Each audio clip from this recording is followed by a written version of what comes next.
Good morning, welcome to Catex TV. My name is Frank Fortunato. Today is Tuesday, April 28th, 2015. If you want to follow us on Twitter, go to Catex TV. It's sad to say, but in the United States, we have become somewhat inured to news stories talking about young African-American men being shot or injured by police when they're being taken into custody. Apparently, it's a very frequent occurrence.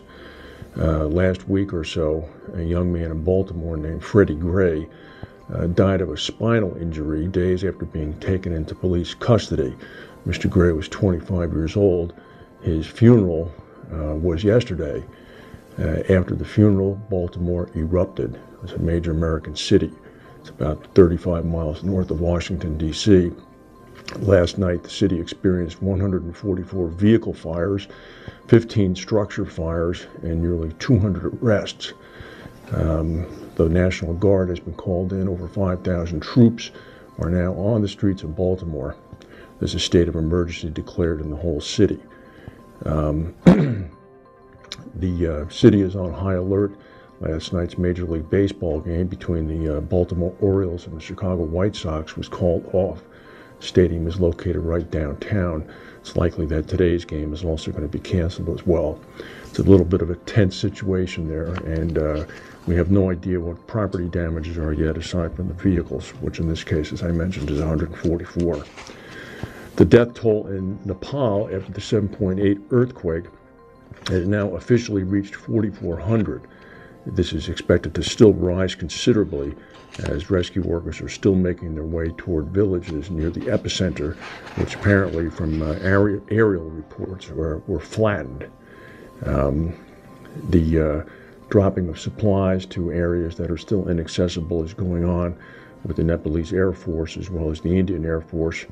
Nepalese officials say they have received reports of villages where 75 to 100% of the buildings have completely crumbled. And all contact has been lost with the villages.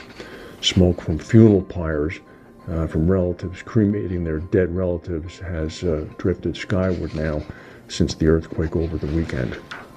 The Mexican state oil company Pemex has told its insurers that the ground-up loss from a recent explosion at one of its complexes is likely to reach about $780 million. There's been a significant uncertainty in the market as to what this loss might be since it occurred on April 1st. This was at the A-Permanente platform. We reported this back then.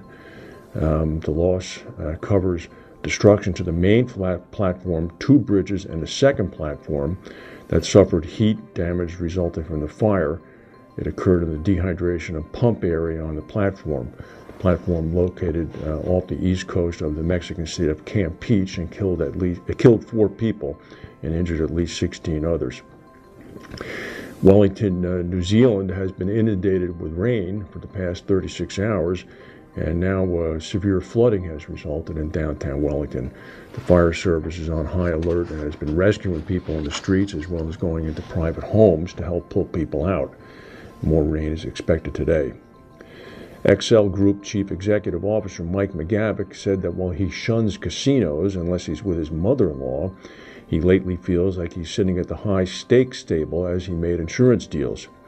You might recall that McGavick announced back in January that XL is going to buy, and did buy, Catlin Group for about $4 billion. He went on to say that the reinsurance sector is littered with roadkill, and yet it seems new entrants are getting on the road every day. He said this in his annual letter to shareholders. He said, "We're delighted to have been among those who led the way and took the patient time to identify a winning combination before the rush." He said, "Gambling is not high on my list of voluntary activities." So translation is he acted early and got the pick of the litter with Catlin. He might be right. Now here's a difference between Western society and Asian society, maybe for the good. In South Korea, an appeals court has sentenced the captain of the Sewol ferry to life in prison on a murder charge. This is strengthening an earlier conviction. Joon-seok was at the helm when the ferry went down in April of last year, killing more than 300 people. He'd been found guilty late last year of gross negligence and sentenced to 36 years. However, the prosecutor was demanding the death penalty. The appeals court judge was scathing in his verdict. He said that he abandoned the Sewol was like a doctor deserting a sick and dying patient. He received life imprisonment. Well, that's actually something that I would not argue with. That's the news for today. If we have any breaking news coming from Baltimore, we'll come back and tell you. Thank you for watching, and we'll see you tomorrow.